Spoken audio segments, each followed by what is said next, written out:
Hello, and welcome back to The Next Big Thing. My name is Chris Gennady, Global Head of Research at Wisdom Tree, and today it's my pleasure to be joined again. I know you've heard from him a few times before, Blake Hyman, my colleague. We might have focused a bit more on AI in the past, and Blake and I do a lot of work there, but today our focus is going to be more on the blockchain and specifically companies, businesses, business models where the end investment might look more like a public equity. So we're not necessarily diving deep into the rabbit hole of cryptocurrency. We're diving deep into businesses that are building themselves on the blockchain and may profit from its increased use cases and usage overall. But before we get into the fun stuff, we have to start with the following. To clarify, the views and opinions expressed in this podcast are those of Wisdom Tree. Blake and I both work there and are subject to change. Anything we present in this podcast is not intended to be relied upon as a forecast, research, nor as investment or tax advice. The information and opinions expressed in this podcast are not a recommendation, offer, or solicitation to buy or sell any securities, and reliance upon them is at the sole discretion of the listener. Please remember, past performance is no indication of future results. So, Blake, to kind of start us off and to set the context, one of the things I was thinking about as I thought about the blockchain and sort of where we've been and where we find ourselves now, it's roughly halfway through the month of February, not quite 1 month into Trump 2.0, the second Trump administration. How do you feel about what's been going on the ground that might be influencing the path forward that we see for the digital assets and blockchain equity space? Yeah, so we've seen a lot, Chris. And first off, also thanks for having me back. Really enjoy doing this. So yeah, looking forward to the conversation on blockchain today. But yeah, there's been a lot happening, obviously, since the Trump election. Now we did have the key big step was having the previous SEC chair Gary Gensler step down, which is quite good for just the digital asset ecosystem more broadly. And people tend to focus very much on the specific cryptocurrencies themselves, whether it be Bitcoin, Ethereum, Solana, down the spectrum. But there's a lot of companies that are integrating with these platforms and with the software to offer different products and services that can benefit. And so having an improved regulatory environment to be more pro business, and that's really kind of one of Trump's key things is really focusing on that to help the U.S. and take that America first approach. And so we've seen that stance, really being taken within the cryptocurrency and blockchain industries so far. So just to kind of exemplify some of that, we're now sitting at a point in time where the majority of Congress is actually dominated by pro crypto people. So people that are familiar with crypto, people that see the benefits of the technology that is underpinning all of it, and want to have a pro innovation stance on it. You now have people that have historically, been strong proponents, but have been battling people that were essentially against this whole ecosystem, whether it be due to, fear of of disruption, fear of maybe some of the things that we've seen in the past, where there are there are obviously, as new technologies come around, blowups that lead to some bad things happening. But to allow for the technology to grow and evolve, it does take what they call a light touch but pro innovation stance from the regulators to help balance out things. Because essentially what happened is we had several years where the previous crypto collapses that led to the previous crypto winter really just turned on the regulator to be extremely against, to really protect people as much as possible, which is, with the best intention, right? But at the cost of limiting innovation. So having that back and forth over the previous few years, and now having those people that were proponents like Hester Peirce moving into positions where they can actually take leadership and take a little bit more control of the direction that, say, the SEC is going for digital asset regulation, and having people like David Sachs in the White House being the quote unquote crypto and AI czar to really help foster growth and innovation in this space really is really the major like transitions that we've seen over the last or over the first couple months in 2025, and I expect that we will see more clarity of regulation, and with that, a lot more new innovation, new activities, new or a lot more investment and growth just in this broad ecosystem. So long-winded answer for you. No, no, we're here to dive in and to bring some depth and something as someone who I'd say I'm familiar, but you're on a daily basis looking much more deeply into some of these things. And so, when you think about policy and you think about Trump administration 2.0, and you sit there and you sort of say, what's on the spectrum of the most exciting an announcement could possibly be versus an announcement that's so boring that people don't even know that it gets made. And so, on the one hand, you sort of mentioned how there are these new committees and there are people in leadership roles of these committees, whether it's a subcommittee from Senate banking focused on this, or a subcommittee within the SEC, sort of, or a task force focused on this, whatever the exact verbiage is. And so you see those things getting set up, and then you see the attention that this idea of a Bitcoin reserve gets. And I'm just curious because to me, there's this potential that people spend 90% of their attention on a Bitcoin reserve, which may not be the most exciting thing, and they almost ignore these committee things, which in the long run actually might, I say might, be more important and more impactful if we get a good set of proactive pro-business regulation. So do you agree with that characterization that sometimes, admittedly, we see the shiny thing and we lose focus on what's really important?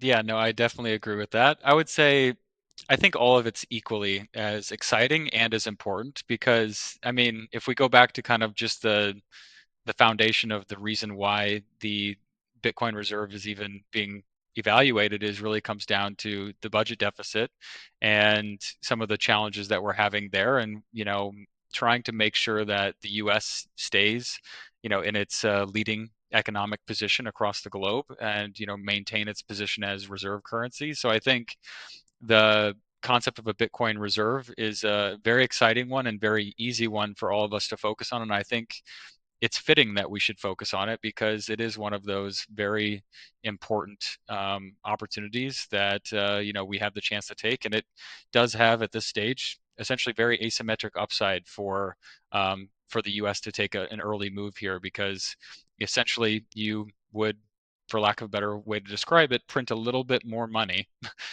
to acquire this asset that is scarce, and if other people follow, it's so scarce that it will appreciate in value significantly, which obviously, if this hits on the asset side of the balance sheet, that helps grow quite significantly compared to your liabilities over a short period of time. So it can balance out the budget in that way. And it's an interesting geopolitical play because it's relatively low cost, so which gives it that asymmetric type of profile if you're thinking about this from that perspective, especially when you think about how much was spent even during some like the large scale asset purchases in the previous great financial crisis. So that's kind of maybe bucketing that one as like a very interesting and where a lot of people focus. But I think as you alluded to, Chris, the other space where it's very much focused on the technology and bringing, I'll say, blockchain and digital asset innovation to the U.S.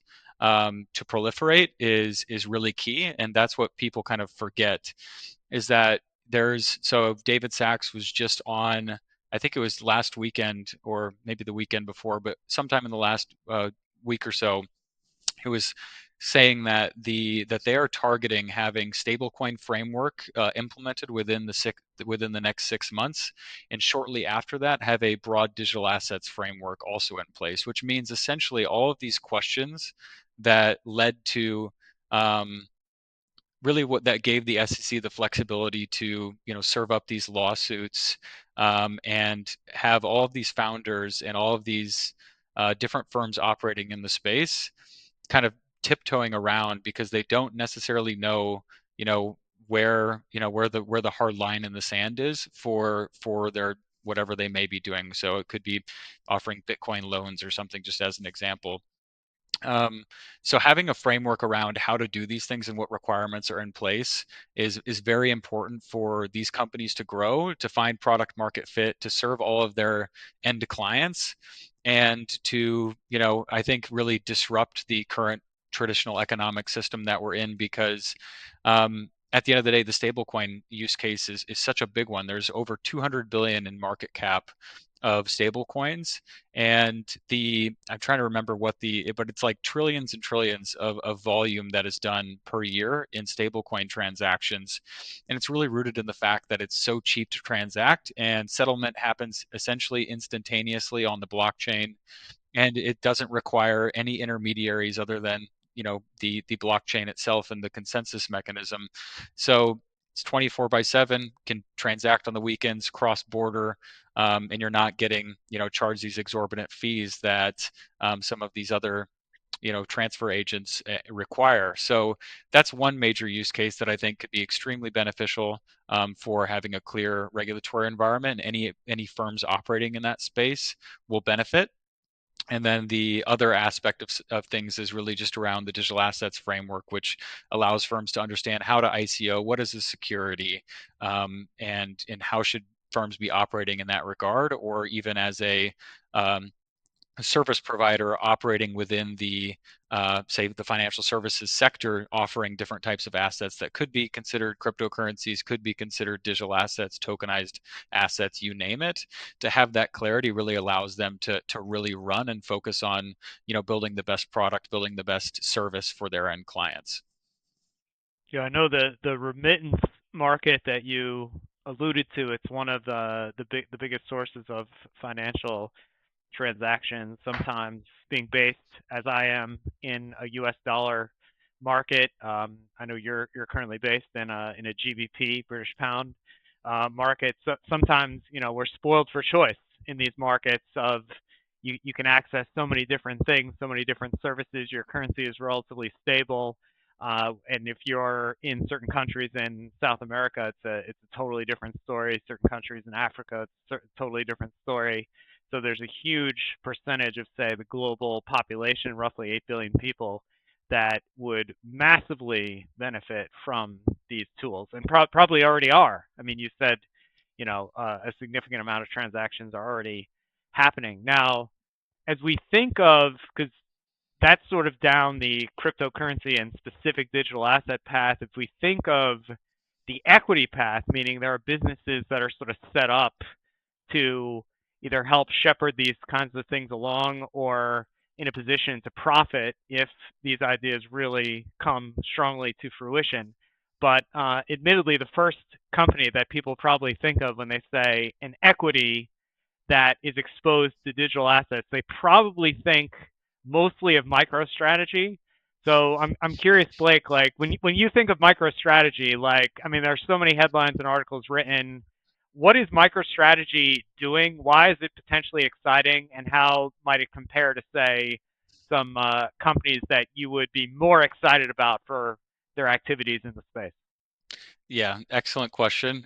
So yeah, that one gets a lot of attention. At the end of the day, you just have to remember that so MicroStrategy itself just operates as essentially a software firm, and one of the benefits that they have they have the recurring revenues, and what their whole approach is use those recurring revenues to pay down debt that is used to borrow Bitcoin. So they issue convertible debt at a very fair price, very low interest rate relatively, to buy Bitcoin and hold it on the balance sheet. And there's plenty of firms happy to purchase this up, particularly hedge funds that want to buy the converts for convertible arbitrage, given how much volatility there is on the stock itself. So there is an incentive system here in play that allows them to continue to issue these converts and buy more Bitcoin. So at the end of the day, I would say MicroStrategy is generally not an interesting, exposure from a blockchain perspective, but it is one of those Bitcoin proxies that, if you can't access the digital assets directly or aren't comfortable with, I guess U.S. investors at this stage can easily access, but there, some investors that don't have access due to whatever regulatory regime that they're under. So, MicroStrategy is a popular proxy for that. But maybe to kind of transition to businesses that are more interesting. So at Wisdom Tree, we focus on a lot of thematic strategies. Blockchain is one of these thematic strategies, and how we think about the space is really splitting it into two groups. These are what we call the enablers and the engagers, and I'll focus more on the engagers first. But this is where when I speak about the impacts of this regulatory environment, we're having a really strong, I'll say, offering a really strong tailwind for 2025, is that these engagers are actually leveraging blockchain technologies or integrating with, say, the decentralized blockchains to lean into that software to offer products and services. So a really good example is obviously Coinbase. Now, not only are they generating a large amount of revenue from transaction fees for people trading crypto, but they're also very focused on building out all the underlying infrastructure to help reinvent financial services in a way. So one of the new offerings that they have, or a few of the new offerings they have, is they have one perpetual futures contracts, which are essentially futures contracts that are cash settled. I think it's actually only every a few hours, but this is done. So essentially, you can have this time frame narrowed down significantly smaller than that, and it's essentially you pay for it's based on the funding rate that gets paid from those that are long versus those that are short these futures, and it's a really efficient way to gain exposure in the space. So it's a a new innovation based on the fact that you are um, running the settlement on the blockchain. Now, that's one example of a offering. Another one is something that they've done, which is offering Bitcoin-backed loans. And what they're doing is allowing users to deposit their Bitcoin and borrow against it. But also, they are now depositing some of that Bitcoin into decentralized protocols to help generate a yield, to manage hedges if they need to do so.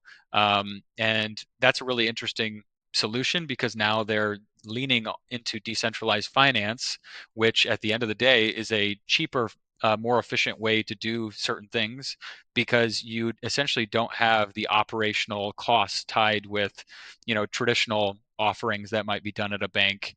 And there's a beautiful chart. If you can search, the IMF has a nice chart of showing this, where essentially they're showing the cost of borrowing at DeFi platforms is generally much lower because you don't have the operational aspect of hiring people to do the Excel sheets, to manage the database, all of these things.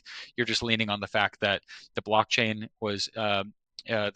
itself and the software running on the blockchain itself was built efficiently and accurately in a way that it can manage these things accordingly. And so far, we've seen with some of the success of these platforms and uh, you know, the lifetime of being around for 5 or so years without any major issues and surviving crypto winters and the blowups and all the other things, and showing that resiliency is quite profound, and that's where a lot of these innovations can take place. So Coinbase offering these type of things, and Robinhood focusing on tokenized assets, which is something that other firms, even Wisdom Tree, operating in that realm as well, to lean into these efficiencies in terms of nearly instantaneous settlements, low transaction fees, and just the automation that can take place by running on the blockchain. So really, this is how the engagers, is what we call them, are can benefit from this regulatory environment shifting to allow the technology to proliferate. Now, when I look at it, again, not as someone that's as focused every single day, you almost see a demarcation. So I mean, Coinbase, it's obvious. The company exists because of this opportunity. Robinhood is sort of a newer company designed to facilitate all sorts of interesting financial opportunities and transactions. And you can rest assured that if you're starting a company in financial services today, you need to be aware of tokens and tokenized assets and the blockchain, and you need to have a strategy. It's probably safe to say. But then you sort of see these other firms, maybe PayPal, Visa, MasterCard, and they are sort of your potential innovators dilemma type companies in the sense that their businesses were probably quite successful. They're making a lot of money before we even started talking about digital assets and tokens and all the rest.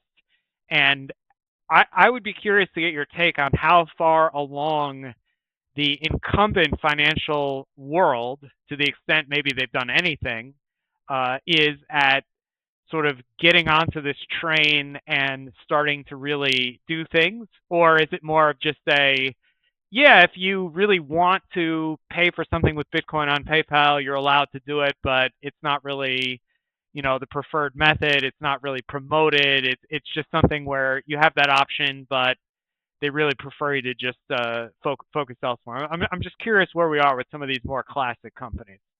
Yeah, so I think so if I'm trying to remember back what there was a certain transaction I was doing. I think I was paying for a ticket to a crypto event, and it was so interesting just to see the different price points in terms of the fees.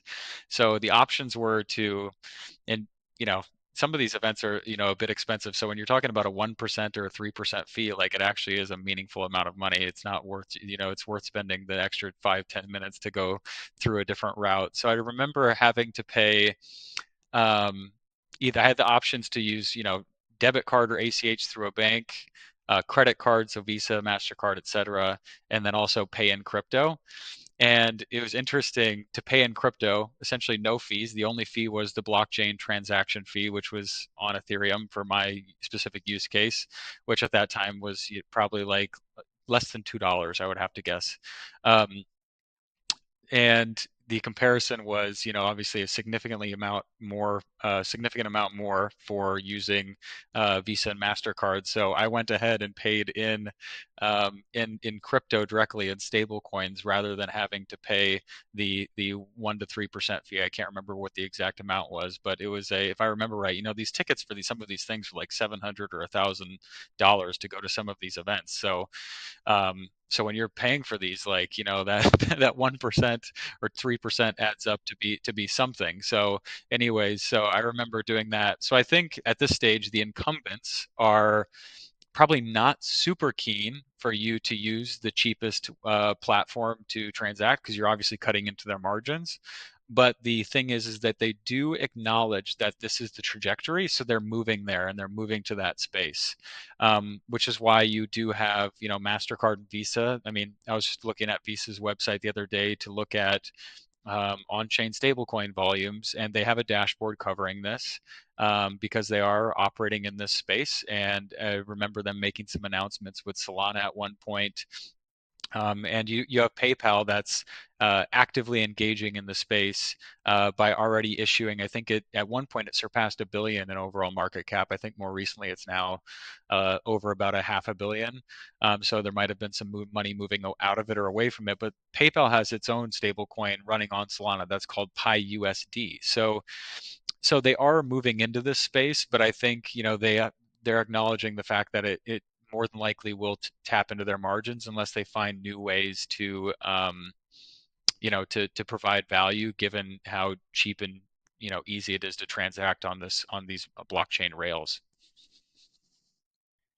And Blake, you made me think of something. So I know one of the things that happened in Trump 2.0 is they had those coins, the Trump coin, the Melania coin, and they were built on the sort of Solana system.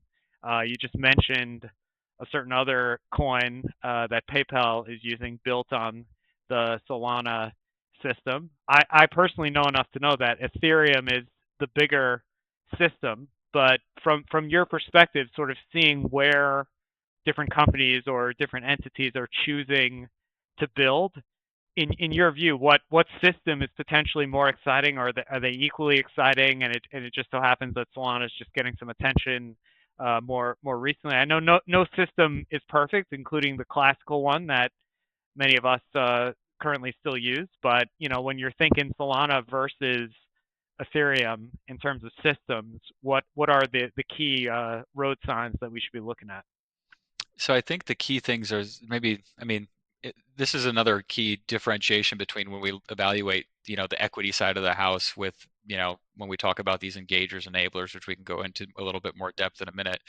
But when you're operating in in the space of the digital assets themselves and the cryptocurrencies and the blockchains themselves, you're looking at a completely different set of metrics. I mean, you're trying to evaluate network effects. You're looking at how much assets are sitting on the blockchain. You're almost evaluating these as if they're new growing economies. Um, so, so in that sense, you are looking at the amount of active users. What are the people that are, doing in that space? So the people that are on Solana, what are they actually doing? And kind of evaluate things from that regard. I think I think both areas are equally as exciting. One of the and they each have trade-offs. So I would say Solana's been faster, cheaper to transact, has a little bit more of a longer history of growing pains, given the fact it's been more disruptive. It's been more of a disruptor. That's why they call it the Ethereum killer, if you will.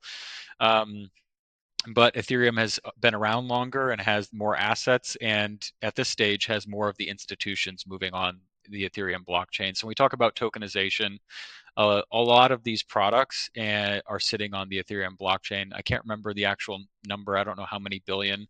I'd have to find the chart, but I remember just seeing like a number where there's like 10 billion or more in private credit that's already tokenized on Ethereum. And I would say on Solana, this is a very, very emerging space. So I would be surprised if there's a billion of tokenized assets on Solana. There was a headline, I think it was Franklin Templeton, that just announced tokenizing a fund on Solana. So I think there will be, room for that to happen, and that will take place. But I think, the scale and infrastructure that sits on Ethereum is unmatched so far. And I think that's one of the key advantages when these institutions are looking at adopting a blockchain, why people are drawn to Ethereum. Solana, I think, draws sometimes more retail because it is cheaper and faster to transact. It's a little bit more seamless, which is also why you've seen this massive growth of meme coin activity taking place on Solana. So maybe that's a sign also that their user interfaces are really nice, and maybe that's where the consumers will go for different applications. So maybe that's the better platform for payments and for gaming, or who knows. But there are trade-offs, and I would say from the tokenization and this institutional adoption from the financial perspective, the majority we've seen so far has been on Ethereum. Interesting. Now, something on sort of the other side of the company ledger, we've kind of focused on businesses that exist to, in most cases, facilitate money or assets of value, let's say, to move from one place to another, one entity to another, one person to another, whatever the case may be. Um, on sort of the other side of thinking of the sort of blockchain equity space, you've got companies where their goal is to actually mine or create or figure out these mathematical problems that then lead to the creation of more digital assets. Probably most famously, Bitcoin, sort of solving the hash and doing that roughly every 10 minutes with specialized software. And one of the intriguing points that I was thinking, getting ready to have this discussion was I remember now in today's world you've got Nvidia 3 trillion-ish market cap or whatever the exact number might be as we do this recording, and Nvidia does many things, but they're getting all the attention, and the bulk of that 3 trillion-ish market cap is coming from the high performance compute infrastructure that's used to train and inference AI. But there were some years there prior to ChatGPT, which I know we have to struggle to remember prior to November 30th, 2022, but stuff was happening then. And one of the things that NVIDIA did get significant attention for was some specialized hardware that went towards cryptocurrency mining. And I was just wondering, Blake, as you sort of looked at your research and you start thinking whether it's NVIDIA, whether it's other companies, I know you can't necessarily use the laptop that we're sitting on to actually effectively mine Bitcoin. You need lots and lots of specialized hardware. The physical infrastructure may look like an AI training facility. It might be indiscernible to the untrained eye looking at, servers, and it could just be a difference of what those servers are pointed at. But I'm wondering, from a semiconductor perspective, who's making the chips that are largely running these mining facilities, as it were? Yeah, so I mean, at the end of the day, what's the key foundry that makes all these chips, right? Where's what firm is that? So back to TSMC is really where it all kind of uh, goes back to, or at least the most advanced, right? Now, in terms of chip design, you do have, you know, Bitmain is one of the key ones that's private. You have Canaan, and then there's a couple others out there, but they're very focused on ASICs, so application-specific integrated circuits. Um, these chips are optimized for solving the Bitcoin hashing algorithm to essentially, be focused on validating blocks and doing the actual activity of Bitcoin mining. So they are not optimized for AI. So it's very differentiated in that regard. But the other key thing to keep in mind, especially when you're being aware of the fact that you do have a lot of these Bitcoin miners, especially those that are running off of less efficient equipment. So maybe having an ASIC miner that is of an older design or of an older generation, because we have to remember that at the end of the day, Chris, you said it, there's a block that is mined every 10 minutes, and that Bitcoin reward is given out every 10 minutes. And as people see that, oh, Bitcoin mining can be profitable, more people will be Bitcoin mining. And what are they doing? They're competing with one another for that next block to get that reward in the form, which is new revenue for them. So as things get more competitive, you see new entrants come into the space, which is why it's very important to have the most efficient hardware running. But to run that really efficient hardware on the, say just even at the semiconductor level, when you're thinking about an ASIC, is it has to stay cool. It has to, be as it has to. It requires all it requires high power and the low energy input cost, which is very similar to what you're looking at for the whole infrastructure needed to do AI and HPC. Now you do have to, kind of leverage different actual chips and whatnot. So I don't think it's as plug and play as maybe it's sometimes perceived, as some of these Bitcoin miners are kind of transitioning and exploring high performance computing. But at the end of the day, there's a certain margin that can be made in the Bitcoin mining world if they're immediately selling their Bitcoin as soon as they mine it. And there's another margin that can be made if they're focusing on high performance computing. And what we've seen recently is sometimes firms say, if I'm sitting here and always selling my Bitcoin for whatever I mint it at, if their efficiency is, if they're mining it at, right now I think some of the firms can mine it as low as $40 or $50,000 when it's trading at 95 or $100,000. Like, that's a pretty good margin. But some of these AI margins are even higher than that. So, if you want to, and then if you're thinking about firms that are running the older hardware and don't have those high margins, it's going over to be focused on high performance computing can really be strongly advantageous. And I think the other aspect of this that is important to acknowledge is that you can also lock in these HPC contracts for a longer period of time. So that stabilizes that revenue coming in the door, which is also advantageous for some of these firms when they're publicly traded, being evaluated by equity research analysts, et cetera. And thinking about one of the things that the industry has seen, and I believe sitting in London at the time. I was in London between sort of 2018 and 2023, and it was initially looking like China was going to control, all the Bitcoin mining because you could sort of picture it. They would have all these ways of generating electricity really cheaply. Like think of the hydroelectric dam. You put the Bitcoin mine right next to the hydroelectric dam, so the power is almost instantaneously just ported over to running the facility. And if the government has prioritized that activity in China, there's obviously no barriers, no issues with permits, and you go off on your way. So there was a point where it looked like the amount of mining availability and supply in China was going up almost exponentially. And then at a certain point, it became clear that the government wanted to go in a different direction. And so all of that mining needed to go elsewhere. So as you sort of look at where the companies are choosing to locate at present, you have all these like spots around the world. I know if you're in Iceland, the temperature's colder and you have geothermal power. If you're in Texas, you might have a lot of access to natural gas. So there are all these sort of spots that you can picture because at WisdomTree we follow a lot of the commodities and the energy generation.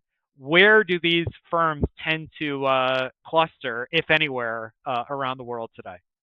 So the ones that come to mind, because this is where, so a lot of the publicly traded Bitcoin miners are actually, a lot of their locations are based in Texas as well as Canada. So that's interesting to think, of all the places on the planet, they're choosing to be in North America.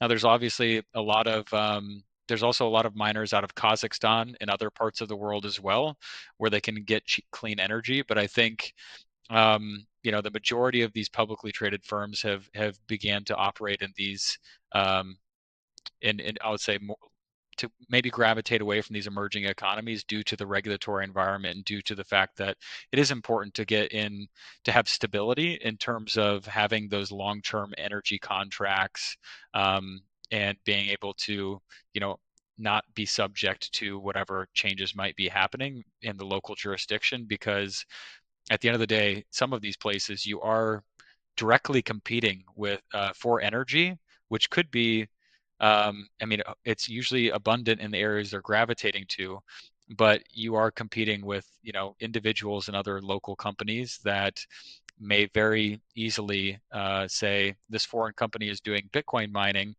publicly traded US company, and eating up all of our energy, making our energy prices higher for us to operate our local businesses. So you can only imagine how that would lobby or, impact some of the local regulations around Bitcoin, and it does become a somewhat contentious issue in some of these regions. Yeah, I'm thinking of my experience traveling around European jurisdictions, and I could imagine, U.S. Bitcoin mining companies located across Europe may not, if they're pushing up already expensive energy costs, that may not be the way for politicians to sort of maintain their essential influence. But you make a very good point in the sense that we've sort of touched on the semiconductors. So you imagine I need specialized semiconductors to do this job. You also touched on energy, and obviously, in both cases, cheaper semiconductors that can do the job better than more expensive, cheaper energy that can do the job better than more expensive energy. When you think of these businesses, is that really it? You basically say if I can buy the computers and I can pay for the energy, those are basically my input costs. I imagine you don't need that many people because the algorithm is not really. If we're talking about Bitcoin, the algorithm isn't really changing. You don't need to sort of re-engineer stuff on a day-to-day basis. So in a sense, if those costs are less than what it costs to mine, there you have it. You have a positive margin. Am I missing something, or is it really that simple? So there's a lot of other, conflating factors here, but yes, that is generally, the approach. It's essentially you do have your input cost is energy, so you want to maintain low energy.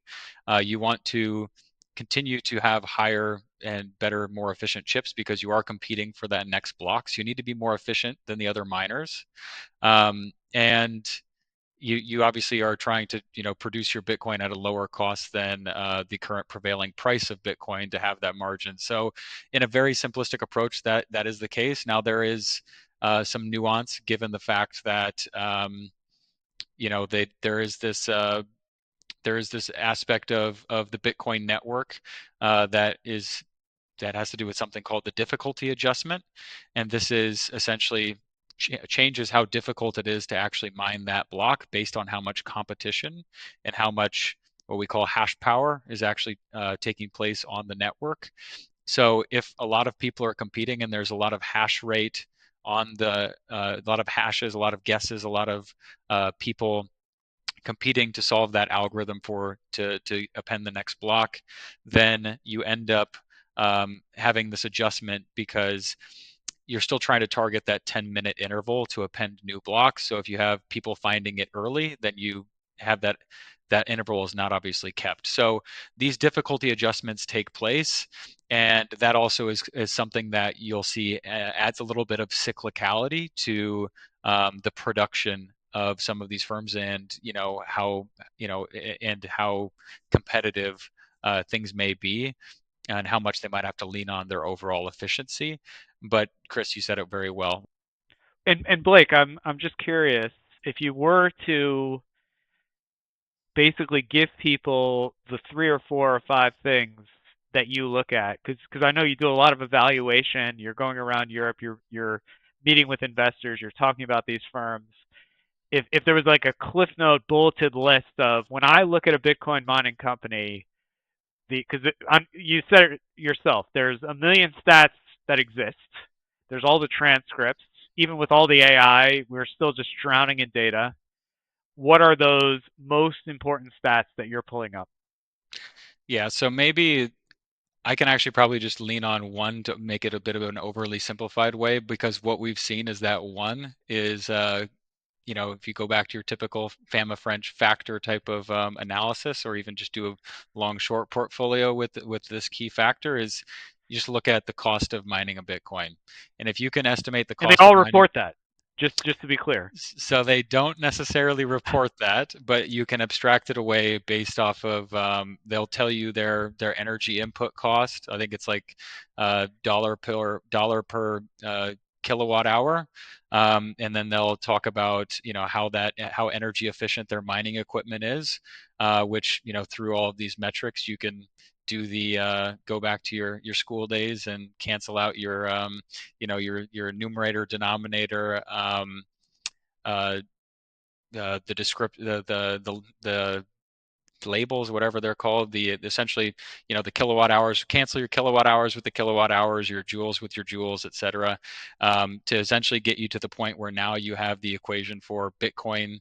You have $1 of cost per Bitcoin produced, and what you'll find is that most of the firms that are operating at the higher, say the top half of that group. So mining at cost above the median, because you have to remember they're all competing with one another.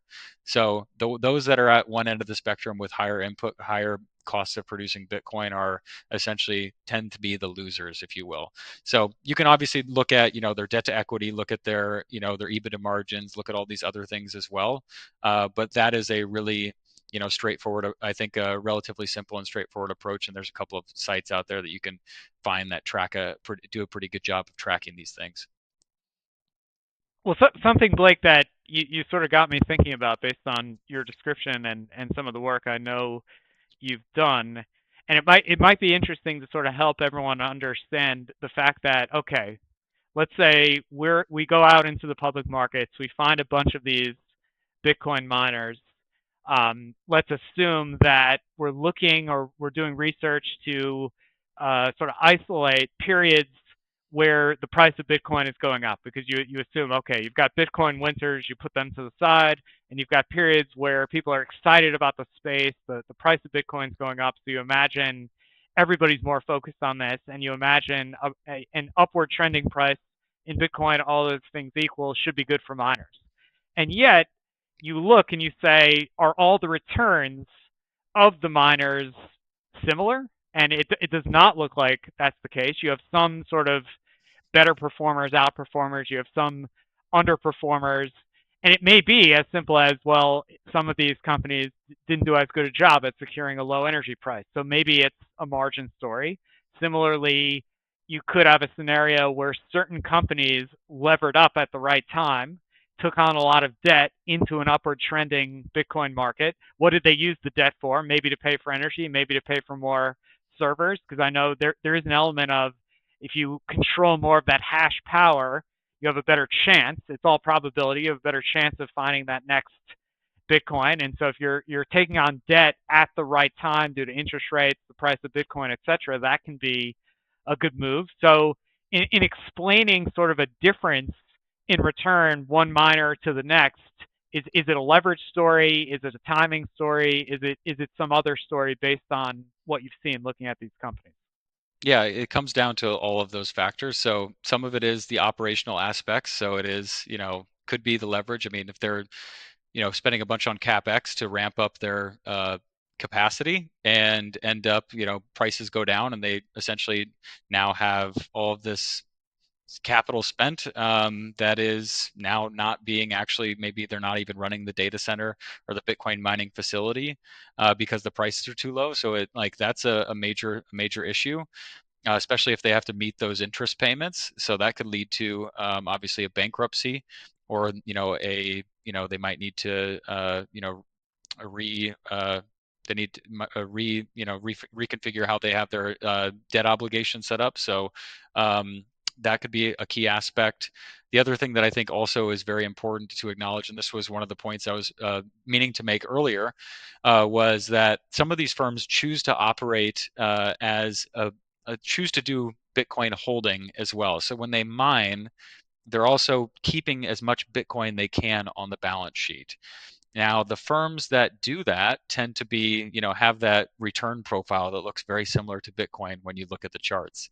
The firms that do not, that immediately sell their Bitcoin on the open market, whatever price they mine it at, for whatever margin they're getting, and immediately turning that into cash, is a completely other type of approach. So they're still, you know, subject to the cycle of Bitcoin prices in the same way a gold miner is subject to the gold prices. They might have to shut down their mine when prices are too low because it's wasting money. But so like here, if they're not holding it on the balance sheet, particularly during this growth stage and when there is this positive outlook for Bitcoin more broadly, that can lead to a massive differential. So a lot of it comes down to those points you said, Chris, where if the energy costs are too high, their operational efficiencies aren't there, maybe they don't have the most advanced chips and are leading to and are losing out and not winning as many blocks as they should, which is less revenue for them. And if they're immediately selling their Bitcoin and the price is going up, like they're getting left behind in the dust, and it's a very different return profile than you would see from somebody that is operating much more efficiently and or holding Bitcoin on their balance sheet when Bitcoin is going up. So something else that's intriguing to look at, and I know at various points in time, and I imagine this will continue to change, but at various points in time, certain countries have either an attraction to worrying about sources of energy and the environment, or they care less about worrying about sources of energy and the environment, to put it nicely. So essentially, when you think and you say, and you see those old articles, oh my gosh, running the Bitcoin network requires more electricity than such and such country, which may or may not even be a proper way of looking at it, but I certainly remember those headlines. But you step back and you say, okay, how important, if at all, because you said most of these firms, at least the public ones, are in Canada. And when I think Canada, I mostly think oil and oil related stuff, and Texas. I mostly think natural gas and oil. So I'm seeing what could be a very sort of fossil fuel driven story. But I also know that in some of these places you can have the wind farm, you can have the solar farm. So I'm just wondering if the companies have given any indication, or if the public filings give you any indication of, is renewable energy important? Is it insignificant? Is it a drill baby drill sort of fossil fuel story? What's the appropriate realistic way to sort of look at where this energy is coming from? So I think a mixture of, so there's multiple things. One is if they can, essentially the infrastructure can can be put in place where it can be extremely cheap, say like solar panels, so that fixed upfront cost, that could be huge for creating an energy efficient way to do Bitcoin mining. Same thing with wind. Now, I think what I've seen so far is that there's been a major transition towards green energy. And you'll see that as you read through some of the filings and hear through and listen to some of their earnings calls, that they're very focused on clean energy and enjoying some of the benefits of having how cheap that is once the fixed costs are taken into account. And also they've seen a lot of I think the original early days of Bitcoin mining, they've seen enough negative. They've gotten enough negative headlines from sourcing, essentially oil or traditional energy sources to enable their Bitcoin mining facilities, that they've transitioned away from that. So I don't know the exact fraction that it is now, but I actually believe there's a really nice chart from. Is it called Visual Capitalist? I think actually has a nice chart of this, kind of indicating the overall percentages, and you'd be surprised that it's a significant amount of Bitcoin mining that is sourced from clean energy sources. Interesting. Now, something that we do at Wisdom Tree to sort of, as we recognize we're coming down into the, the wind down component of our discussion today, but looking at 2024 and recognizing that at Wisdom Tree in both the European market as well as the US market, which are two different sort of regulatory environments, we look at all the thematic funds and we basically say, let's group them into roughly 46 or 47 distinct topical groups. And if you do that, you can basically ask the question, what was the best or what were the best thematic topics in terms of equity market performance, recognizing you're averaging together a bunch of strategies in each topic and basically saying simple average to simple average, what topics perform the best, what topics perform the worst. Now, prior to this discussion, Blake, I looked it up, and blockchain in Europe and in the US, so these are obviously, for regulatory reasons, two distinct groups of funds focused on the same topic, blockchain equity. They were in both markets number 2 out of 46 or 47 total topics. Number 1 in Europe, in case people were intrigued to know, was defense-oriented equities. And number 1 in the US, which is crazy to me, and we might have to have a separate podcast about this, Blake, was quantum computing. So the idea of quantum computing, which has not even, there is no commercial quantum computer. There's a quantum annealer that D-Wave is running. That is absolutely true. But if you think of the Willow chip that Google announced in December, it is not currently being used in a computer that people can sign into and accomplish tasks. And yet, that was number 1 topic, performance-wise, in thematics in the United States last year. So we're coming off, Blake, a very strong performance for blockchain equity, which some people might look at and say, I want to ride the wave of momentum. You mentioned the policy tailwinds. These are all good things. Some other people might say, ooh, I would rather look at, Chris or Blake, what are your bottom 5 topics? Because the way I invest is I like to look at what was performing the worst, and maybe that's going to, come onto the comeback trail potentially. And there's no right or wrong, because none of us know with certainty what can or will happen here. But as you're setting up, and I know you're traveling around Europe these days, you're having a lot of these discussions.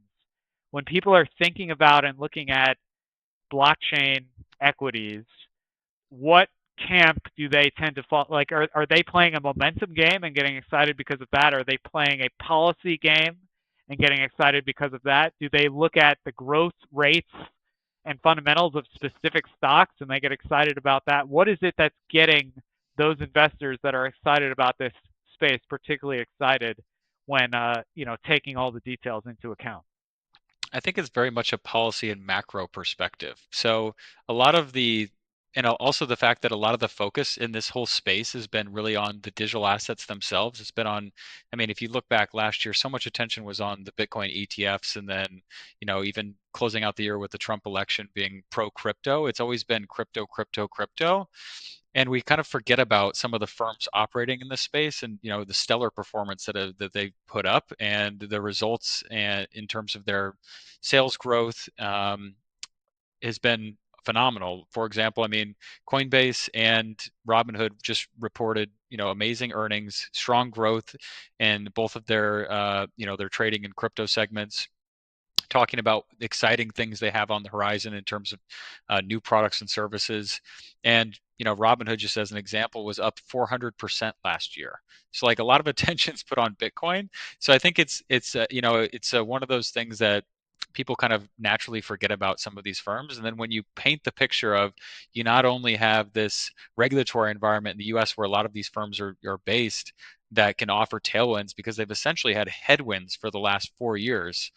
um, that could really open up the door for a lot of new opportunities going forward. So this really resonates with clients, and then you still also have this world of evolving geopolitical risk and just broader adoption of Bitcoin, which the Bitcoin doesn't exist without the Bitcoin network, and that doesn't exist without miners. So when you're looking at allocating and having Bitcoin mining exposure, especially if you're a Bitcoin bull, if they're holding Bitcoin on the balance sheet, it is like this leverage play on Bitcoin. So it's all of these pieces just really seem to align. And so I think clients are becoming aware and getting excited really on the back of all of these tailwinds kind of coming and converging together. One of the things I was thinking about, because again, we have this giant report, and people in their respective markets can come to, the appropriate version of the WisdomTree website, and they can see these numbers. But if you sort of step back and you say, okay, what was the biggest topic of 2024, roughly speaking? If you say AI, I don't think a lot of people are going to argue. And if you look and you say, amongst thematic investors, how much money is currently sitting in AI related thematic topics? And we can put aside the fact that maybe the NASDAQ tracking strategies and certain strategies like that are also AI adjacent and also have a lot of money there. But you step back and you say in the European market, that's almost 24 billion. In the US market, if you said how much money is in semiconductors, the topic, that figure is around 40 billion. And something you sort of step back and you think about is you say, what is the chance that that doubles in the course of 2025, whatever happens in markets? It's not impossible. Nothing's impossible, and we don't know the future. We recognize that, but it's going to be pretty hard from these higher asset levels to see doublings in those topics. But in the European market of blockchain equity, we're at about, call it 1.3 billion, so a much smaller initial base. And in the US, we're actually not that different. We're at about 1.7 billion in equities, sort of focused in this direction. And so, one of the things I was personally thinking about, and I don't know if anyone listening can comment and email me anytime as the year goes out if this is totally wrong. But I was thinking maybe blockchain equity as a category, as the size of category, doubles or triples through this year if we continue to get further and further regulatory clarity on this front, if for no other reason that now the asset class goes from fringe or frontier to just another important growth area within thematic markets. And at the end of the day, that's really, in my opinion, what people want from thematics. They don't want to just follow companies that are already NVIDIA and Amazon and Alphabet. They want to find the new stuff. And to me, there feels like there's a chance that there is interesting new stuff, albeit with significant risk and volatility in the blockchain equity space. And that is what, with the appropriate backdrop, could lead to significant growth. Do you think I have that relatively accurate, Blake, or am I going off the rails?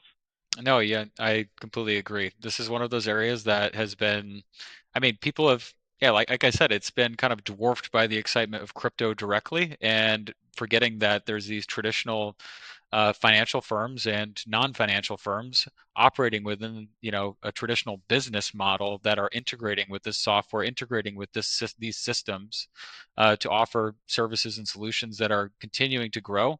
And you can see it on their top line revenue, see it on their bottom line, and as you said, it's not a lot of people have allocated to it yet. So it's still one of those earlier things because people have said, "Oh, I'll just get my crypto exposure and that's good enough." And I think, what we'll see this year on the back of this regulation is that crypto exposure and digital asset exposure is not enough. You need to be exposed to the technology and the companies operating in this space that are doing exciting things to leverage this to disrupt the traditional incumbents in the space that so far have captured a lot of value just by, grabbing, say, that 3% fee on a regular transaction, or capturing fees within the traditional financial system through the fact that there's a lot of operations, a lot of Excel sheets, a lot of emails flying around that could be bypassed through efficiencies with blockchain technology. So I think that's where 2025 will really be very eye-opening for us. Excellent. Now, Blake, one of the things Blake mentioned is he mentioned David Sachs, who's kind of in charge of AI policy, crypto policy. Make America great again from the angle of these sort of technological topics. If people want to hear directly from him, there's a pretty big podcast, All In, that he does come. So he is currently in the administration, working in the old executive office building, basically across the street from the White House. He's going into the Oval Office all the time, and he does on a weekly basis come onto this podcast still for at least part of it and talk about these things. So if there is something important to announce, I imagine you could hear it if you wanted to directly from him. Again, that's the All In podcast, comes out Fridays or Saturdays on a weekly basis. And with that, I want to thank Blake for a very, very engaged discussion here. I think we've helped the audience. I apologize. I'm not the most crypto native or savvy myself, but hopefully I've been able to elicit important details and nuggets that people find helpful in evaluating these markets. And what I always say is feel free to rate and subscribe to and keep coming back to the podcast, because we are going to be putting out a lot of episodes this year, and they should be quite exciting. So take care, everyone, and we'll look forward to seeing you on our next episode.